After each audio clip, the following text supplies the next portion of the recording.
Mini screen പ്രേക്ഷകർക്ക് സുപരിചിതയാണ് cinema serial താരം ആൻമരിയ. ദത്തുപുത്രി എന്ന സീരിയലിലാണ് താരം ആദ്യമായി അഭിനയിച്ചത്. ജീവിതത്തിലെ വേദനകളും വ്യക്തി ജീവിതത്തിൽ അഭിമുഖീകരിച്ച പ്രശ്നങ്ങളും തുറന്നു പറഞ്ഞുകൊണ്ടുള്ള ആൻമരിയുടെ അഭിമുഖം ഇപ്പോൾ ശ്രദ്ധ നേടുകയാണ്. തന്റെ അമ്മയും അച്ഛനും വിവാഹമോചിതരാകാനുള്ള കാരണവും ആൻമരിയ അഭിമുഖത്തിൽ പറയുന്നുണ്ട്. ചെറുപ്പത്തിൽ പപ്പയുടെ പെറ്റായിരുന്നു ഞാൻ. പപ്പയും മമ്മിയും ഞാൻ ഒരുപോലെ സ്നേഹിച്ചിട്ടുണ്ട്. രാവിലെ 5 മണിക്ക് പപ്പയും ഞാനും ഒന്നിച്ചെഴുന്നേറ്റ് റബ്ബർ തോട്ടത്തിലെ കരിയില കത്തിക്കുന്നതൊക്കെ എനിക്ക് ഓർമ്മയുണ്ട്. പക്ഷേ പതിയെ പപ്പയും അമ്മയും തമ്മിൽ ചില ഈഗോ പ്രശ്നങ്ങളായി.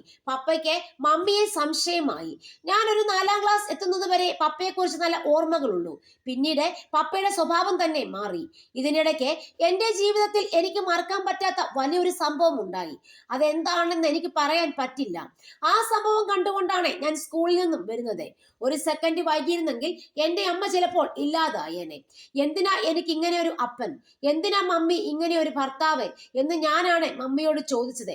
അങ്ങനെയാണ് അവർ വിവാഹമോചിതരായതെന്നും ആൻമരിയ പറയുന്നു.